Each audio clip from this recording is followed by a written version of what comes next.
beginning to wonder what was more exceptional when Stephen Ross sat down with Joe Philbin across the table and said, "That's my man," after listening to Joe, or was he more excited when he heard Mike McDaniel say things like that? Mike, how would you face your team after a small, short, hopefully losing streak? And he says something like that, and Stephen Ross says, "This is the guy. Get the contract." Hey, Garfunkel, get in here with the contracts. The time. Wake up with Defo, joined by Lubie. Welcome to the Defo Show.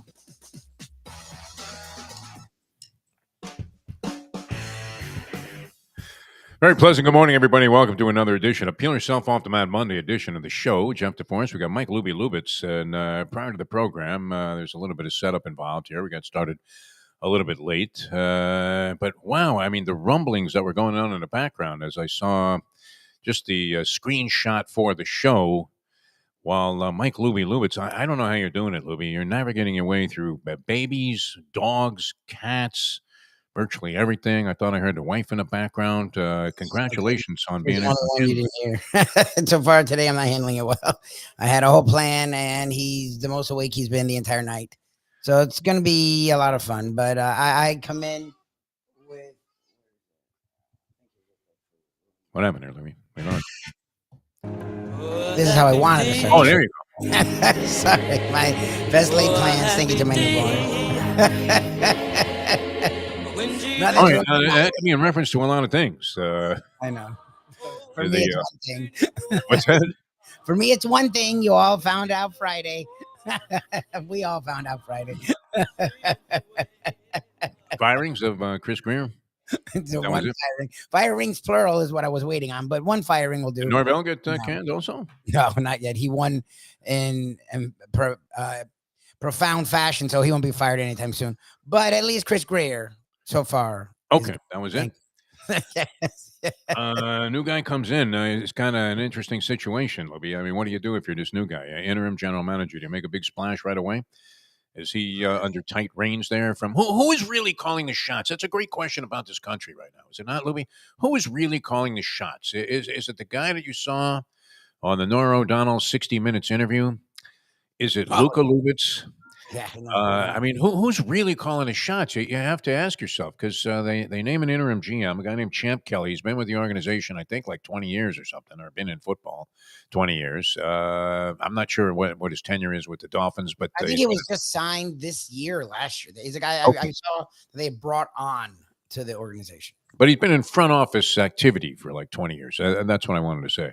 Yes. But the trade deadline is this week. Now, if you're the Miami Dolphins, look, I think a lot of this has to do with, and I believe this in my heart of hearts and deep in the, most internal fibers of my soul, Louis, that there is karma and there are debts to pay. And when you do something despicable, it doesn't happen all the time. I mean, a lot of people think everybody gets their due justice in the end. I don't believe that to be the case. A lot of evil criminal people get away with murder their whole lives. 100%. This is what's going on in this country right now. But that being said, there is something, and maybe is it more applicable in a sports forum than it would be in life in general, where karma comes back and kicks you in the ass. In this case, I think the most despicable thing that any team could do, and I understand the principles behind it, and it can be, look, if you were tanking for certain players, if you were tanking for Shaq, if you were an NBA team, if you were tanking for Wemby, like San Antonio, I don't know that they tanked for that, but they certainly didn't put out any kind of big effort to get good during the course of the season. But I mean, in certain circumstances, look, you're getting that so-called, and I'm beginning to really want to stay away from this term, generational talent. Yeah. But you aren't getting it. And when you do, especially in a basketball setting where there are only 5 guys out there on the court at a time, one guy can be a tremendous difference maker. I don't know that it's really the same. Look, if you're getting a stud quarterback, which there have been a zillion mistakes made in judging whether or not a guy was going to be a cinch to be a brilliant NFL quarterback. Look at even the guys in the top 5 in the draft where Tua was taken. Are any of them like cinch quarterbacks? Look, Justin Herbert, he hasn't been brilliant. Look, Burrow hasn't been brilliant. Burrow is brilliant, but he hasn't been playing. He's missed 3 different big parts of 3 different seasons in their 6 seasons. Like, he may not be 2-0 when it comes to injuries, but he's not that different. He's hurt all the time. All right, and in the meantime, look, I mean, what kind of luxury is this guy playing with? Where you had Joe Flacco at 40 years old throw for 572 yards Yeah, yesterday, exactly. whatever it was. Wild game. I mean, a good slate of NFL games. I mean, so many things happened over the weekend, Lubie. I don't know where you want to start. The Greer firing doesn't really do much for me because I don't know what this guy's going to do. Trade deadline now, if he does a bunch of dynamic stuff here and says, okay, I'm going to implement my plan right away. We're going to get rid of a bunch of players. We're going to accumulate draft picks again. We're going back to square one. Steve, here's my idea. Or does he get shut down because somebody else is really calling the shots there? And Chris Greer was, I hate to say it, is it possible that it was, I'm your puppet? Because what was Chris Greer doing? I think Chris Greer, it seemed like he had some kind of autonomy over what was going on with the team.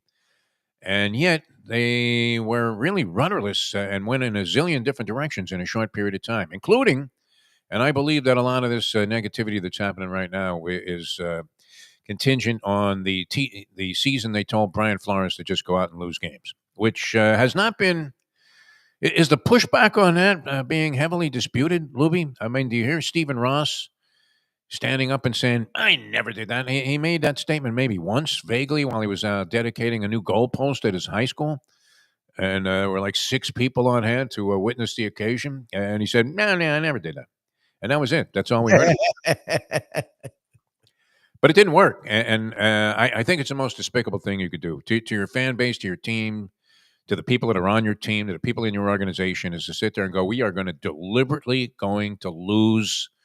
Lubie, I believe there's a price to pay for that, and I believe the Dolphins are paying for it in very, very heavy exchange. So we'll see what happens. But all right, so that happened over the weekend. I don't even know where to begin here today, Lubie. I don't know what does Luca suggest. I mean, you had the Hurricanes losing, and That's the other big news of the weekend for me. This was startling, though. I didn't realize this. Is that while with Miami, that your man Mario Cristobal has lost 6 times as a double-digit favorite with the University of Miami. It's just with UM. That's just UM? Yeah. 6 times? I mean, look, it doesn't matter who's favorite. It's just like the horses don't know the odds as they run around the finish line.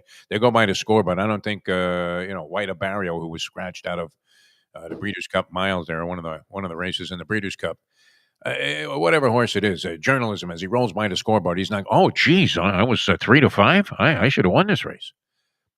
So the fact that you're a double-digit favorite, it would be an indicator, though, that in the opinion of almost everybody, you had the better personnel.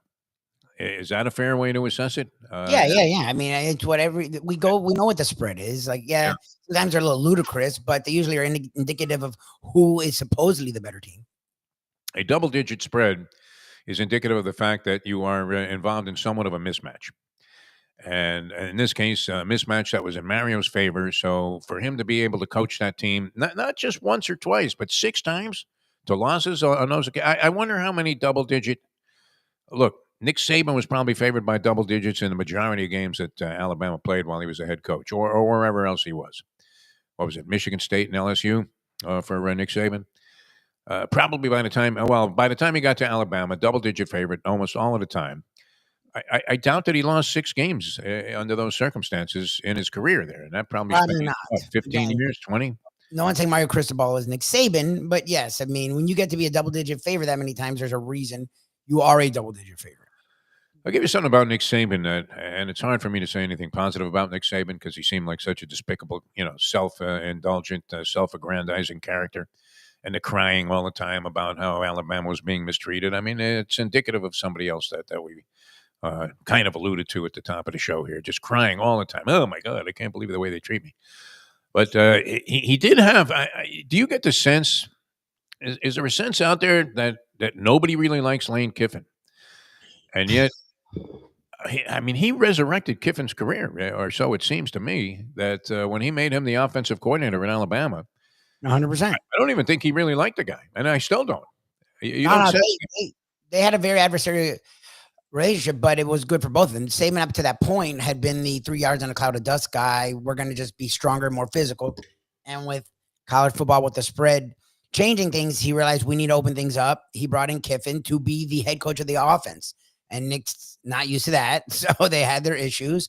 But it took Bama into the 21st century. Like Bama, then their dynasty didn't slow down. Their dynasty kept going because they were now an offensive and defensive force. They ended up becoming a place where wide receivers would go. And again, anyone who remembers Julio Jones, you only knew he was great because of his physical size. His numbers sucked at Alabama. Like he wasted a guy like Julio Jones. Like Kiffin ushered in that era of them having just as good offense as defense, just as good quarterbacks as they would safeties and linebackers. So Kiffin helped Saban as much as Saban helped Kiffin. But yes, Kiffin was literally persona non grata after he had every other week he was changing jobs, leaving people in the dust. And the USC situation was a total collapse where they went from like number 1 to begin the season to unranked. Midway through to by the end of the year, they were just bad. So he definitely needed rehab, and Nick Saban has been that for a lot of guys. Yes, Sarkisian also was a benefactor 100%. of Nick Saban. Brian went there as well. Yeah, I think he liked Sarkisian. He probably liked O'Brien. I don't think he liked Lane Kiffin, but what it tells you is that a guy that really wants to do a thorough and standout job has to be willing sometimes to capitulate to the idea that even though this guy's not my favorite human being, he's really good at what he does.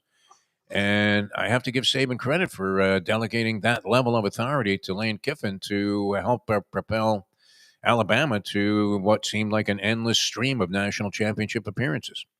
So, I don't know. Does Mario Cristobal have that in him? Because he clearly needs help in certain areas, especially when it comes to being aggressive offensively. And this Carson Beck now has come back to the pack. Imagine this, Lubie, 3 weeks ago? We were looking at Carson Beck as a 3-1 favorite to win the Heisman Trophy. And now you will not find this guy anywhere in the vicinity of New York City when the Heisman Trophy is finally handed out. So that was a quick turnaround. 2 out of 3 losses, teams that were unranked. And that was a startling way to start out the Saturday college football programming. And wow, I mean, people remember this, Lubie, after they beat Florida State, and they had already beaten the Gators, and they'd already beaten Notre Dame. The theory was, I mean, that they have a walkaway. You were the only guy, I think, that was espousing the idea that and professing the idea that the Canes were far from any cinch to go undefeated.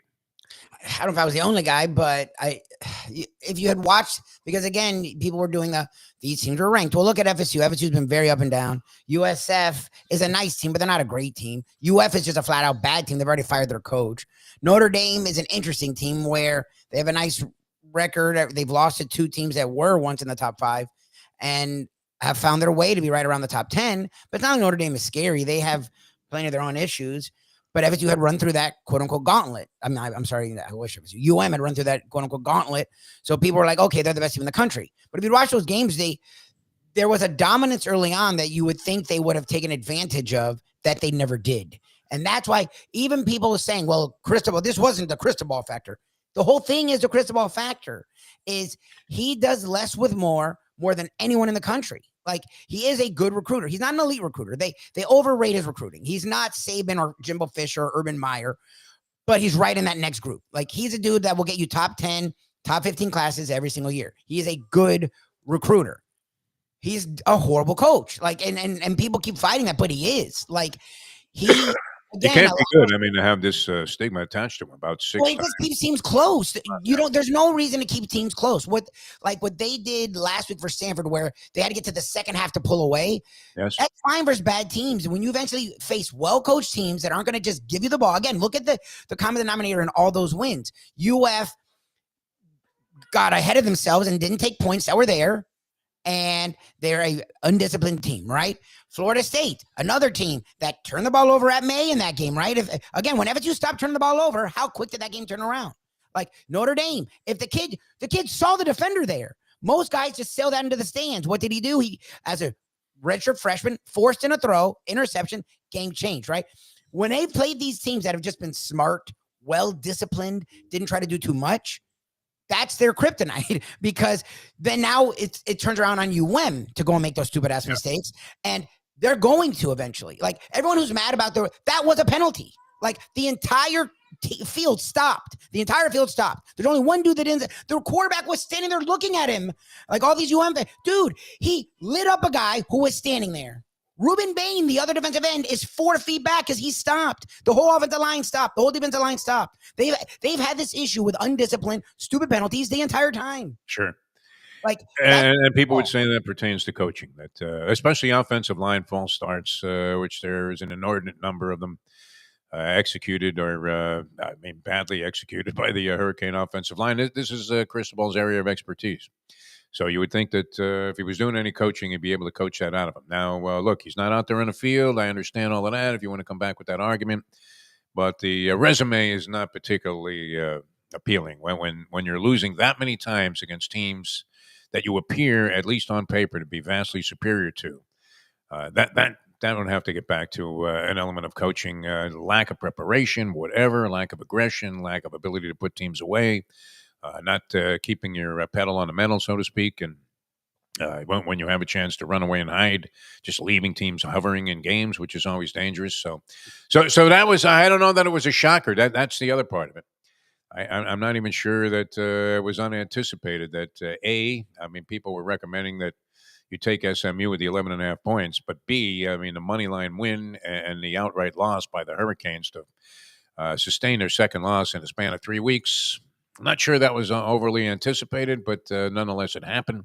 And so there you go. A few weeks ago, a couple of weeks into the season, remember we were dancing in the sunshine here in the Sunshine State. It was so long from the Sunshine State, Gordon Soley time, as Florida was in the top 15. Florida State was in there. The Hurricanes were highly ranked.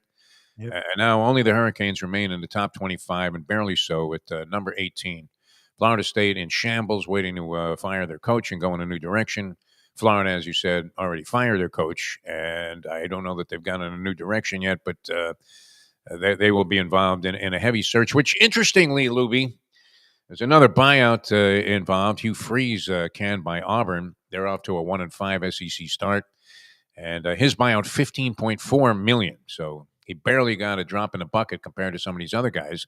But who are the candidates immediately? What's that? Well, they have 3. I think they have 3 buyouts going on at the same time. That's the only problem for them is, the buyout's 15, but that's 3 buyouts. Like Malzahn, I don't know if his buyout's still going on, but I knew that it was decent. I know for sure Brian Harson's buyout. All 3 of them was 15 million or more. So wow. That's still 50 million. Imagine what kind of money are we talking about here, Olivia? It's insane. Oh, it's insane. Come on. And then the candidates, of course, to replace Hugh Freeze at Auburn, it's always the usual suspects, right? James Franklin, former Penn State coach, and Jimbo Fisher, who I don't even know. Is he still alive, Jimbo Fisher? Jimbo. That's the first team that I've heard bring up Jimbo. Because FSU fans want a heartwarming tale of 2013 all over again.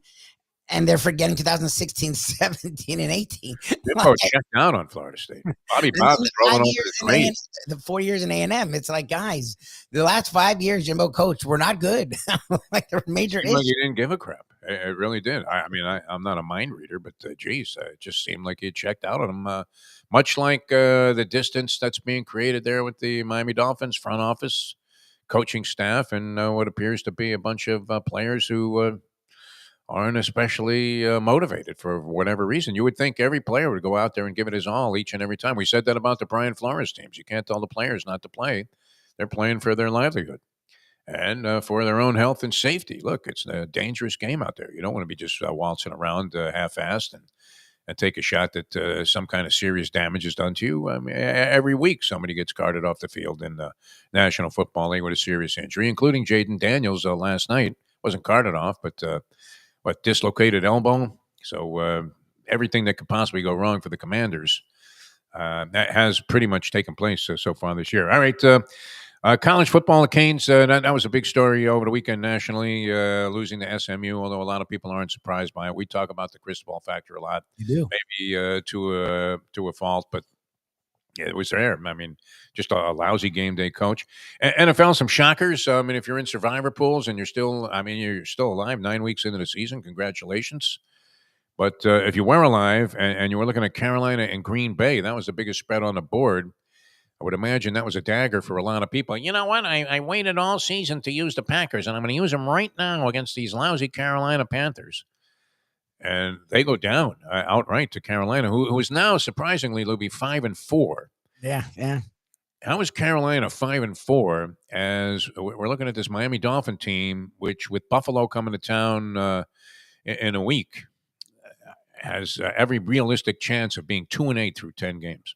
Yes. Especially the way Buffalo looked yesterday. They had that little blip there when they lost a couple in a row. They bounced back nicely and beat Kansas City Yep. fairly convincingly yesterday, even though it ended up being a one-score game. And with 20 seconds left, you had Mahomes with the football, and you thought somehow the referees were going to make arrangements for a pass interference call that would have led them to the 1-yard line and a chance to tie the game. It didn't happen. So the Buffalo Bills are back on track and looking good. Wild game yesterday, Chicago and Cincinnati. That Flacco thing was 473 yards, I think. Yeah, 472, 473, something like that. Yep. I was exaggerating to make a point. I knew it wasn't 600. Wow, but it was nearly 500 yards. Like for as good as much as we give Burrow credit, this guy's in his 70s, in his 60s, and he put up almost 500 yards, like 3 or 4 touchdowns. And he was dealing. I mean, he was throwing some absolute strikes. Nice comeback from 2 touchdowns down. They take the lead late in the ball game. They open the game with a kickoff return for a touchdown. I think 98 yards, up 7-0. They find themselves trailing. They were down a couple of scores. Cincinnati rallies back, and inside the final minute, Chicago ends up getting a touchdown on a. I mean, you talk about a bad defense. How bad is that Cincinnati defense to give up that score late in the ball game, and they end up losing the game? So and up being to no avail. The real surprise to me, J.J. McCarthy coming back. I thought he was awful in his first appearances as the Minnesota Vikings quarterback, and that they made a big mistake. They gave up on a bunch of guys that they had on their roster in favor of J.J. McCarthy, including your man Daniel Jones, who got beaten yesterday by the Pittsburgh Steelers. So he came back to the pack a little bit. But McCarthy, was that not a shocker that Minnesota was able to beat the Detroit Lions? That game was in Detroit too, wasn't it, Lubie? Minnesota prevailing there behind J.J. McCarthy, who had a brilliant game, 2 touchdown passes, ran for a score, and really looked the part after. Didn't he loom as one of the larger mistakes that was ever made in personnel evaluation when they started the season with Minnesota and looked absolutely horrendous? His game early in the year when I think he played 2 games. And did Minnesota win the first one with J.J. McCarthy, but in a sloppy effort, and then he looked god awful in game 2? Yes. That's what my memory is telling me, although my memory is somewhat shot. Probably Butterbean Ash's head is in better shape right now than mine is, a marshmallow. But yeah, he looked awful. And so to redeem himself like that, a lot of credit to McCarthy for bouncing back. And I think that was another game that devastated people that had saved the Lions all the way in a week 9 in the survivor pools, because that was as big of a surprise as you could possibly lay out there. The Jags' Cam Little had a 68-yard field goal. Did you know this, Lubie, that he had a 70-yard field goal in a preseason game, which would be the NFL record, of course, because he set a new one yesterday with 68 in the regular season. But this guy's kicked field goals from 70 yards. Cam Little, Jaguars. That's crazy. Well, and he nailed the 68-yarder, and he got one at the end, too, to keep the game going. Unbelievable. Yeah, so that was quite an accomplishment. And like we said, the trade deadline is this week, and we'll see. I mean, is there any authority for this Champ Kelly guy to do anything with this Miami Dolphin team? Because just changing the GM, I don't know, all this celebration. Oh, Chris Greer finally got fired. Well, what does that do for the rest of the season? Anything? I don't care about this year. To me, it just allows them to start picking the brains of other organizations and see if there's any guys that are willing to come over from experienced, successful organizations. What would the idea be? I mean, what would you think? I mean, if you were sitting down in an interview, what the hell? Offensive line? Wouldn't you bring a picture of 5 really big, strong, fat guys and say, this is what we need? Here's your turnaround right here. Just give me an offensive line, and I'll get the rest of it figured out later on. Heat were in action against the Lakers last night. They lost that game, and they're right back at it against the Clippers tonight. So back-to-backs on the road in Los Angeles, never necessarily a good thing. Breeders' Cup was a lot of fun. I was out there on Saturday, bombs away in certain races, and others went to form. Still a good day overall, very entertaining. We do have to mention this. Flavien Prat, one of the top jockeys in the country, the Flying Frenchman. Flavien Prat, 7 wins yesterday at Aqueduct, and nearly 1 1/8. Yeah, all-time record for wins on a card, I believe. I think he set the mark there with 7. Flavien Prat wins 7 races. New York Marathon, Not only did you box the Kenyans in exactas, you could have boxed the Kenyans in trifectas. But did you see the finish of this New York Marathon No, on I the did men's side? This guy Benson Capruto is going against his countryman Alexander Mutiso. He opens up, I think, like it might have been a couple of 100 yards in the final mile. And then this other guy, Matiso, who had fallen back, comes on in the final 50 or 60 yards, starts sprinting like a madman, and just misses. Imagine a race, 26 miles, 385 yards, Libby, and it was decided by 3/100ths of a second. Oh my God, really? They hit the wire together, man. It was a photo That's finish. crazy. 3/100ths of a second, these two guys were separated by, and Benson Caputo ended up getting the win. And on the women's side, this is for Jim Sarney. Helen O'Beary sets a new track record or course record for the New York City Marathon in a relatively easy victory, won by 16 seconds, but that thing was neck and neck for a while. How can you do that, Louis? That's still the most baffling thing in all of sports, that people can run 26 miles in succession at one time and have all of them average out to be sub 5 minute miles. Yeah, that's crazy.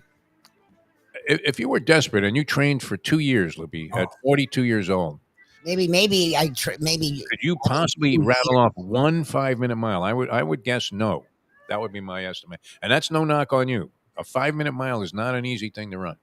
I will never forget, we had to, in high school basketball, to go out for the team for Pineapple Mike Laurel, everybody had to run a mile in under 6 minutes to even have a chance to make the team. Even except for maybe the 167 guy that weighed 250 that towered over all of the other kids. Because back then, I mean, if you were 6'4", you were huge.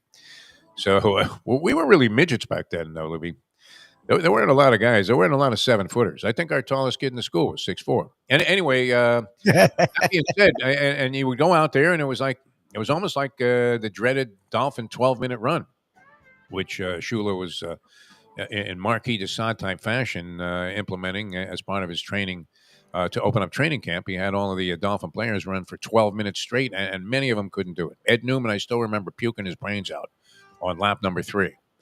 But and you're thinking a professional athlete should be able to run for 12 minutes. They're not. I don't know if they had any distance requirement on that, but wouldn't you think you'd be able to sustain running for 12 minutes if you were a pro athlete? That it wouldn't be torture? But you had to run a mile in under 6 minutes, and I remember barely doing it. And I was in really good shape in high school at that point in my life. By the time I got to my senior year, I would figure no problem, right?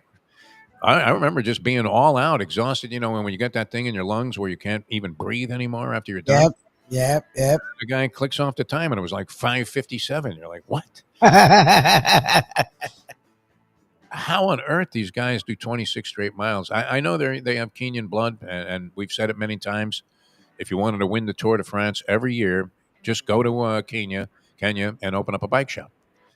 And then sign everybody who comes into a contract, and eventually you'll win the Tour de France without any problem. These guys have endurance that defies any level of logic you could ever apply to it. But yeah, congratulations on it. I don't know how they do it, but running that far, that fast, and sustaining for over a couple of hours of literally sort of sprinting miles and be separated by 3/100ths of a second. Pretty amazing stuff. We didn't mention the World Series. We'll get into that. That was fantastic. Did you become a baseball fan again, Louie, by any chance? I've never not been a baseball fan. I just don't watch it like I used to. I definitely kept tabs on it. I was trying to watch it. I passed out thinking, okay, the Blue Jays have this under control. And I was very much wrong. And it being a classic. This one gets me a little bit. This is an interesting one to debate because Brian alludes to it. And you hear this all the time. Announcers say, oh, wow, look at him. The 72-yard field goal. That could have been good from 80. Now, do we know that? Because if you're lining up, Brian says the kick would have been good from 75 or 73, which it probably would have. I mean, just looking at the trajectory of the ball and how far it went through the uprights. And, it was easily good from 68.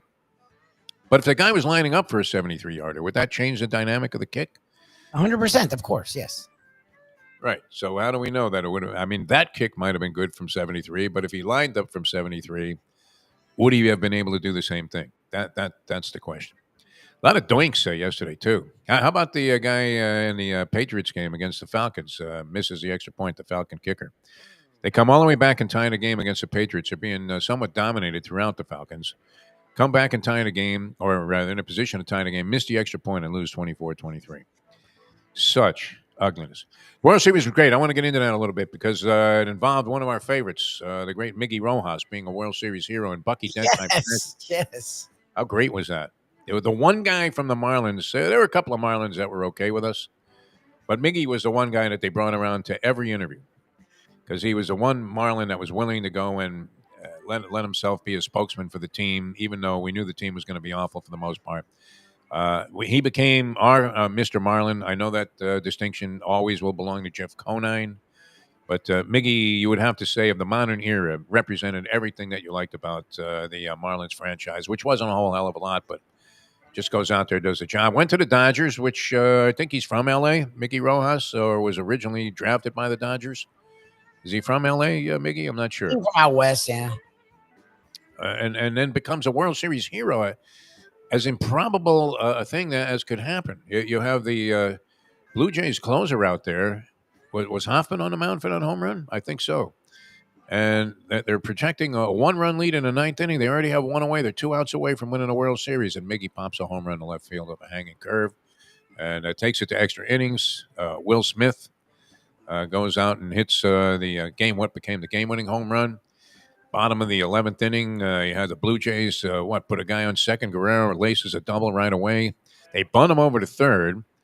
Then, oddly, and it turned out to be fortuitous, Roberts walks what would be the potential World Series winning run intentionally and puts a guy on first and third now, one away. And sure enough, my man, Alejandro Kirk, breaks his bat, but hits the ball sharply enough to be a routine double play grounder to Mookie Betts, and the World Series is over. You couldn't have asked for much more, could you, though, for him from the 7 games? And then the Dodgers come back off the mat after being down 3-2 and win both games in Toronto in dramatic fashion. Pretty incredible stuff. All right, we're coming back with more in a moment. Jeff DeForest, Mike Lubie Lubitz. Now that. Seat 38. Hey, folks, Tony Segreto here. Let me ask you a question. What do you look for when you go out to eat? Good food, obviously, friendly atmosphere, not too loud, but good energy, reasonable prices, and a place where you feel comfortable. All those ingredients, no pun meant there, are hard to find unless you're talking about the Texas Roadhouse. You see, they encompass all of those attributes. Really, really good food, amazing atmosphere, good for a family, good for a date, or just a night out for yourself, and prices that will make you extremely happy. Their ribs, unmatched. Steaks, hand-cut every day. Everything, and I mean everything, is made on site, including their incredible bread. It's the one day, folks, that you can forget about low-carb diets. Trust me when I tell you, Texas Roadhouse, your restaurant, your destination when you say, where should we go and eat tonight? From the newly renovated sports bar to the beautiful bayside views captured at the Tiki Bar, Jimmy Johnson's Big Chill has it all. Located at mile marker 104, the Big Chill also offers waterfront dining while experiencing breathtaking sunset views of the Florida Keys. It's simply the hottest spot in the Keys to cool off. That's Jimmy Johnson's Big Chill at mile marker 104 in Key Largo. For more information, call today at 305-453-9066. Play the ponies in style at Champions, the outstanding simulcasting room at beautiful Hialeah Park. Yes, the grand old lady of thoroughbred racing has never been more vibrant, and you can wager on the races from the top tracks around the country while enjoying a cocktail at the Brass Rail Bar or any of the fine food served throughout the facility. If poker is your game, you're covered in style, and you can play all your favorite Vegas-style games, including blackjack, craps, and roulette, in Hialeah Park's sizzling hot casino.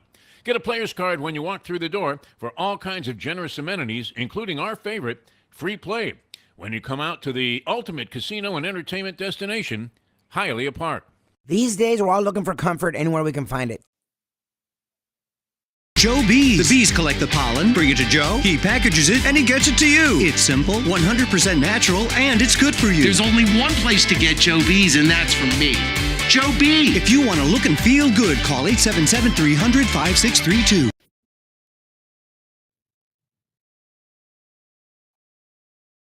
Don't gamble in anger. She hit. She hit the daily. Very calm. Think it through. If you Don't need a little gamble in help, anger. don't gamble in anger. It I never works. get a panicked phone call, and he says, "Do you have any extra cash?" I go, "Yeah, I brought money with me to Atlantic City." He goes, "Well, I can't get any more out of the card because the Mustang shut went up, wild and emptied the daily allotment of cash." Double nickels, man. She went for a nickel on her card and a nickel on mine. The best way to kick off your day is with Defo plus Lubie. We now return to the Defo Show. Always like when the people on the chat line actually come up with the goods, come up with the facts, as we just kind of glaze over them. But Miggy Rowe from Venezuela. I don't want to say that he's a son of Cookie Rojas. Is Brian being facetious with I that? don't think he's related to Cookie Rojas in any way. I want to say no to that. But Venezuela, yes, that is correct. So thank you, Damon, for pointing that out. Miggy Rowe from Venezuela, not from Los Angeles. But I don't know. For some reason, did he grow up in L.A. or something? Or was he always... regardless, he was one of the good guys. When it seemed like the players were always good guys with the Marlins. That wasn't the issue. The issue was they just didn't have enough good ones.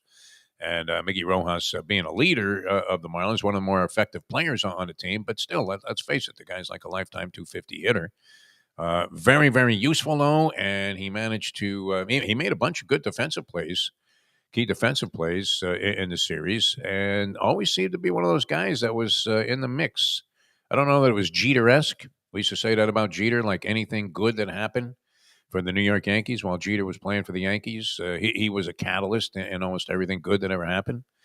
I don't know that Miggy's in that category, but to hit a home run, what was he, batting ninth in that ball game? Comes up in the ninth inning. You don't even know. I mean, you might be tempted to pinch hit for the guy. It's a home run. When he said that he wasn't sure if he had hit a home run off a right-hander the entire season. I think he had 7 homers or something like that this year. He's not. And then he goes to make that again. He makes that defensive play where he makes the play throw. He's falling down. It takes everything he has to get it to home, or they could have lost if that play, I guess the inning before, I guess. Yeah, he was involved in a lot of stuff. He was a central figure in many of the things that happened in that World Series. So congratulations. The Dodgers go back-to-back. Yamamoto, we did say this, became the MVP because you couldn't necessarily give it to Shohei Ohtani for his World Series performance. If you were going to say who was the most brilliant in the playoffs, the postseason altogether, Vlad Guerrero certainly was no distant second to anybody else. Could have made a case for him. Yamamoto with 2 wins as a starter in the series and then gets the save, even though it was of a dicey variety, Alfonseca-esque. But 2 wins and a save out of the 4 wins that the Dodgers had, 2 wins as a starter. Had a complete game victory, came back, pitched, 7 innings in the other game. And then literally the next day, the Beckett thing is impressive. We always talk about that with the Yankees game 6, the lore. To pitch, win, then the next day come out, and did he go 3 innings? To go out there, I think he got the win. I think he actually got the win in that game because remember the score had changed hands. He was lights out. It's amazing what that guy was able to do for what Ohtani did, what Vlad Guerrero Jr. did. He outshined them all. He was fantastic in this series. Yeah. No, he was great. As was, I don't know. The Blue Jays did a good job of touching up the Dodger starters. But nonetheless, I think it was 13-1 on Yamamoto before he pitched that second start to be the MVP of the series because it looked like it was clear cut coming down to Ohtani or Vladimir Guerrero, depending on which team won. So that was a nice way to pick up some capital if you were making a wager on the thing. But I really thought, I don't know, is it going to do anything overall for Major League Baseball? Does it move the needle in terms of overall fan interest, Lubie? How could you not have enjoyed that? People that were saying that baseball wasn't exciting anymore certainly had many reasons to rethink their position on that. As you had, I don't know if the 18-inning game was necessarily something that was going to generate interest if you happen to watch from the 7th inning on until they finally won the game. But there was plenty of drama in there, and the back and forth nature of the way the series was contested, the drama, the home runs, big hits, key hits, great plays in the field. Really, I thought it was as compelling as any World Series I watched. You're always going to think that the latest thing that you saw was the best. I don't know that it was the best ever, but it would have to rank up there among the most entertaining sporting competitions that you've seen. I've seen people talk about the baseball in a long time. literally, it's Saturday night. There was a lot of college football action going on. There was NFL the next day. And because it was game 7, maybe it was the Dodgers are in it or Canada's in it. I don't know. But because it went back and forth, because it went to the 11th inning, because you had Miggy Rowe and then Will Smith out of nowhere. Like for a star-studded roster, I guess it was nice to see the unsung heroes perform. And then Yamamoto, a guy that got paid a lot of money to come, but it wasn't Shohei, it wasn't Kershaw. Like all over Twitter, like that's how I knew what happened was people were like freaking out about this game, like, which is very rare. Again, I'm up late night with the baby. Like it wasn't college football or the NFL people were talking about. Like they were talking about the World Series, which is something I haven't seen in a long time. Especially, look, the Dodgers are a marquee team, and they have plenty of stars on the roster. And I mean, the international star of stars is Shohei Ohtani, especially after his performance in the postseason and throughout the last couple of years, ever since he's been a Dodger, been pretty remarkable. But yeah, Toronto are not necessarily a team that's in the spotlight very often. They're not even from this country here that the game was invented in, and they really made a favorable impression. I mean, it was hard not to root for them, wasn't it? Where I mean, the way that they approached the game, and I really like Schneider, their manager. I knew nothing about him before the World Series got underway, and he really impressed me with the way that he comported himself. Of course, Dave Roberts has always been a classy guy, but he's expected to do a lot with the $400 million payroll that he has. But the whole playoffs, I would have to say, will be extremely engaging in Major League Baseball this year. So they finished and closed with a rush. I think they put themselves somewhat back on the sporting map that was being eroded heavily by football and the NBA. So very entertaining all the way around. Playoffs in general, just great stuff. And the World Series did nothing to diminish that. Right down to the final outs in the 11th inning, which couldn't have been any more exciting. So that was great. All right, so where does that leave us, Lubie, with all of these different things? You have college basketball. Is this the official start of the season? There are a zillion games tonight in college basketball. Then yes, probably. You just have you looked at the roster? This Monday night slate here, it's almost an entire column of the odds page that I'm frequently find myself gravitating towards in my New York Post here. A lot of expectations for our man Rick Pitino in St. John's. I think they were ranked 5th in the country, preseason polls. Transfer City. If there was anybody that was going to be able to adapt to the modern era of how to form a basketball team, you would have to think it was going to be Rick Pitino. And Pitino has done that with transfers. He's got New York absolutely elated about the idea that St. John's is going to be a big factor. Very disappointing finish last year. Remember that? Who was the star player that he had on the bench that was like 3 for 18? Remember when they lost, what did they lose in the second round of the NCAA tournament? Or they got knocked out in the first round? It was extremely... the first round. I think they got to the second or the 16s, but it felt like they were a Final Four caliber team, and they definitely didn't make it there. All right, well, they're anticipated to do it. Purdue is ranked number 1 in the country, Lubie. Purdue, ranked number 1. All I can ever think of, and we mentioned this the other day, I'll never forget that line, anything that you see about Bobby Knight, where he's screaming in the locker room, "I'm sick and tired of losing to Purdue." Yeah. Zach Edey has gone on to the NBA. He's doing all right as an NBA player. I know the professor thought I was out of my mind because he thought he was just a big white stiff. Yeah. But and look, NBA players that are 7 feet plus, you're expecting them to be like Mel Counts, stand out there at the 3-point stripe and chuck them. I'm not sure that every guy needs to be able to do that. No.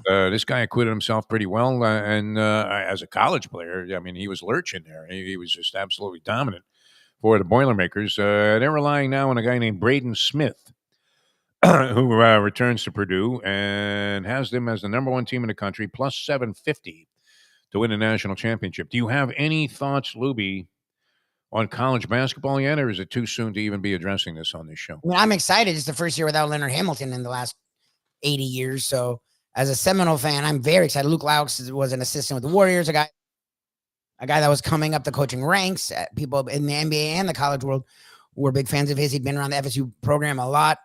He's already come in and hasn't had a top 5 recruiting class that signs sometime in the next 2-3 weeks.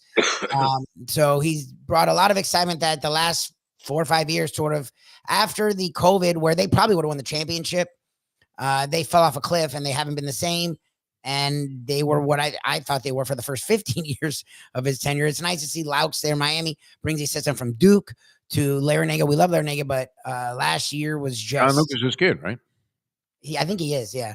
It Yeah. was just a disaster. UM the last couple, I mean, 2 out of the last 3 years. I know they made that magical run to the Final Four, but every year around that, and yes, they had injuries, but every year that was their issue: injuries. Okay, well, you can't have that every year. This guy's come in with a lot of pomp and circumstance.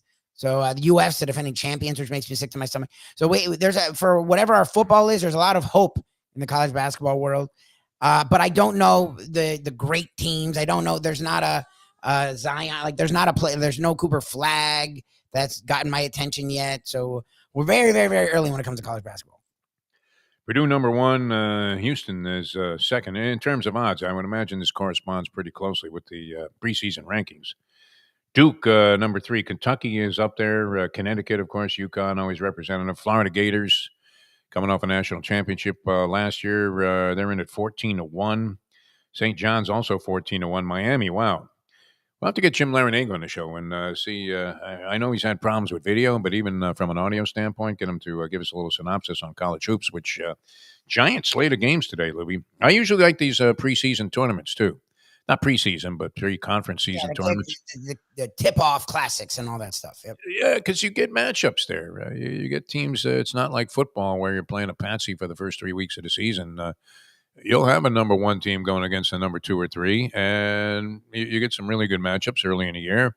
They're not afraid to sustain a loss or 2 because it is inconsequential for the most part, these early season games. So some interesting stuff going on college basketball. But I'm looking at, what, is every team required to play tonight? It's just an incredible. I was astounded when I opened up the paper. I was thinking, when's college basketball start? I've been reading a lot about St. John's naturally in the New York Post, but I'm amazed at the slate of games that's going in college basketball tonight. So again, we had that equinox where you had all the pro sports playing at the same time when baseball was still going. We lose baseball. But it's that time of the year, Lubie, where if you're a sports fan, it's nightly euphoria. Where and how much college basketball is televised? There's like a game on virtually every channel. You turn on Court TV, and there's college basketball. Yep, we got Howard University tonight against Grambling. This is going to be a good one. So a lot of stuff happening in that regard, and we still have the NHL ongoing. I haven't really gotten a grip on the Florida Panthers yet. Have you?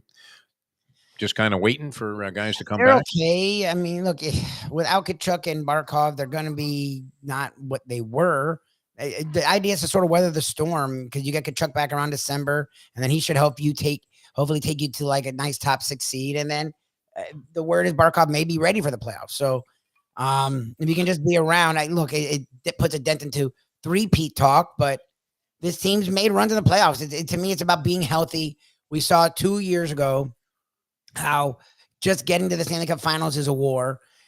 They've learned to sort of get through and find a way to be healthy all the way through. And that the regular season matters, but it's more so find a way to be healthy when the playoffs are here. And that definitely helped Ekblad last year. That helped Reinhardt as they had dealt with some injuries, that they played less games. So by the time the playoffs came around, they played a lot of games and they were at their best. Yeah, so it looks like it's going to be another one of those kind of hurry up and wait type of seasons. Pretty much, yes. But yeah, they're holding their own. They're winning their share of games. I think they're slightly above 500 so far. With is it Marchand or Marchand? I'm hearing different pronunciations now. Brad Marchand, is that the way you pronounce his name? I always thought it was Brad Marchand, right? Oh God, I think I've said it both ways, so I don't know. Like a little bit of French that's applicable. I'm not sure what the story is on that, but now I'm hearing multiple pronunciations of this guy's name, and it always leaves an older sportscaster completely confused as to which the right answer is. So yeah, I mean, great stuff all weekend long. Fantastic. Had a little bit of luck on the Breeders' Cup, but it was a tough read. There were a couple of horses that stood out. The first day, if you got by the first 3 races, it was chalk in the last 2, and the pick 5 pays $9,000. So there was a chance to make a score there for 50 cents. Of course, I wasn't involved in that, and I did get involved in a ticket the next day, and I think we got through the first 2 legs, which wasn't all that difficult, and then got wiped out when think we had singled, unfortunately, one of the favorites who was nowhere to be seen, swept away by a 25-1 shot, and that triggered, no doubt, some enormous payoffs. But looked like it was a great event. And next year, it's at Keeneland Racecourse, Lubie. So Nice. we may have to figure out a way to do the show there. That's what we need to do. Get credentialed, do the show there. I mean, getting the credentials is the hard part. I mean, now it's easy. They will have Wi-Fi, I'm sure, somewhere, or have a hotspot. It's actually not that hard to do a show on location now. Yeah. So wouldn't that be something? Although you need a good day, and there's no guarantee that into November you're going to get good weather in Lexington, Kentucky, because it can change on a dime. And if it's crappy outside, that would be a disaster to have the event held there. At least you're in San Diego like they were yesterday or Saturday. Pretty much guaranteed that you're going to have a good day. And they have the accommodations with the grandstand and everything to house enough people to make it worthwhile. But yeah, very, very, very. Our man Jason Worth was there with a horse. I don't think the horse did that well. Yeah, very festive occasion. Nice to see horse racing in the spotlight like that. All right, we're going to get out of here. Young Luca Panici Lubitz, ready for what, a burping? Well, what was? I've done everything during the show that I never thought I would ever have to do. You're doing an amazing job, though. I mean, you're working a point where Trying. I'm trying. It is a fun day. I mean, we're slightly discombobulated. It's fine. And you're managing to now take care of a baby while you're doing all this stuff. I don't know that you ever anticipated that would be. No. Look, I could get his mom up, and then have to deal with that. So I'd rather do I think it. you're handling it well. I mean, there really are no interruptions that I can see. No, I'm sorry. I like this kid already. I really do. I like this kid already. But yes, it was a very interesting sports weekend. What are the Dolphins do? I don't know. You keep hearing reports about McDaniel's now going to say. I think McDaniel's done. I just think it was time for Greer. You want to go get a GM to then go get a coach and take the rest of the season, pick the brains of. Look, I would love a guy from Detroit, Baltimore, Kansas City, or Philadelphia. Find one of the assistant GMs from those four clubs who have drafted really well, have set up their teams based around offensive and defensive lines, and then go from there. That's my hope. All that stuff. Well, McDaniel might be safe. He's not safe. I think McDaniel's done. I just think to fire him now is dumb. You're going to put Weaver in. Weaver's going to light him up. They're going to win 3 or 4 more stupid-ass games, like when you had Todd Bowles come in or when you had Dan Campbell come in, and they don't need that. Like, I don't need them to win 6-7 games. Like, let McDaniel steer them into oblivion. They'll win 3 games. They'll be a top 3 pick, and then you go get a GM to then go get a head coach. Makes sense. Like I said, I would love to work for Stephen Ross. I don't see how they bring a new GM in and he stays with Mike McDaniel. What could he possibly say? I know he convinced Stephen Ross, and there were many people that felt that this was a great move when they hired him, and there was some evidence in the beginning that it might have been. As when they put those 70 points up against Denver, didn't you think that Mike McDaniel was the right guy for the job and that Tua was a perfect quarterback for this team? And yes, they made some substantial headway in moving forward with Tyreek Hill and Jalen Waddle and had this electrifying offense, and they'd gotten away from being the boring stiffs that they were when they were mediocre for the previous 20 years. Thought all these things were good things, but that dissipated quickly. And see, it's the cockamamie approach. And I believe it is. I said this at the top of the show. It's karma for tanking. That's the most despicable thing that you could do to anybody in sports. Whether it's the people in your organization, imagine having meetings and saying, let's go out there and lose tonight. How are we going to do it? That's crazy, isn't it? Yes. Everything that you ever grew up thinking about being involved in sports or any kind of competition, you go out there to win. And do as well as you possibly can. Be representative of what it is that you actually are. I don't know that the record is always what it says you are, like Purcell's would stipulate. I mean, there are teams that play in some tough luck and probably are better than their record might indicate. But unfortunately, the Miami Dolphins are not one of them. They're going to be 2-8. Can you imagine? Barring an incredible miracle against the Buffalo Bills next Sunday, how did they avoid going 2-8 for their first 10 games, a 200 winning percentage? After all the machinations and maneuvers that were made by Chris Greer and his organization to try and avoid exactly that and be relevant this year, they are irrelevant to a substandard of irrelevancy. I mean, if they're irrelevant at 4-6, you're saying, right. But irrelevant to 2-8, 10 games into the season, I don't know. I mean, it just doesn't look too promising. That kid looks promising, though. He looks good. I'm You trying. know what? I mean, people, can you see? Hold this kid up for a second here, because there's a tremendous facial resemblance. I'm aware. I don't know if I agree with it exactly, He but looks just like you, Libby. the world says it's mini Michael is what my wife. She's like, I spent 9 months creating mini Michael. I'm like, I don't know if that's exactly true. That's what we were all worried about. Exactly. This don't sound like me. He can look however the hell. He'll be a beautiful. Luby, too. I think it would be great if he sounded like you. I hope he doesn't. I've said this many times. A unique voice will take you a long way in broadcasting, much more so than somebody who just sounds like everybody else. Everybody knows it's you when you speak. That's true. That's a good thing. The Polyman used to tell me that, oh, what am I going to do? I'm like, just talk like you normally do. That's what makes it you. That's great. All right, we have to get out of here. Thanks, everybody. I don't know. I've been with this lingering mung now for a week. I was going to tell you. You sound fine, but you're doing the coughing. I'm like, oh, God, I hope he's all right. I mean, it's hit me at night, like two nights in a row. Kind of weird, but and then most of the day I feel pretty good. I don't know. Do I go paranoid and test for COVID? I don't think so. No, I don't know about COVID. Just drink fluids and rest. I mean, that's what tends to do it. That I haven't done. I the only fluids I've drank are alcoholic beverages, and the rest has been out of the question.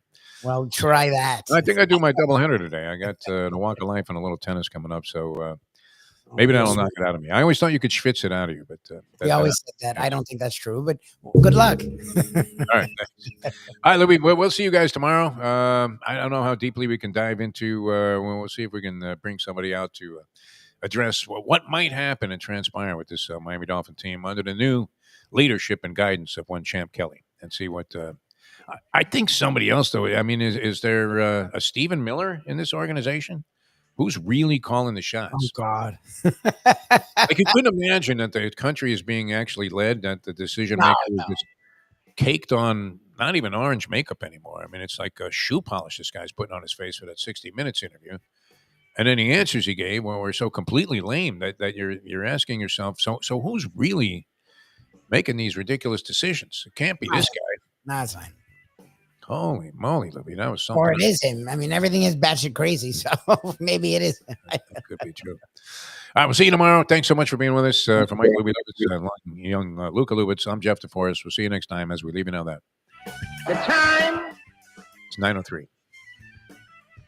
Let's go to eat a damn snack. Look what they done to my show.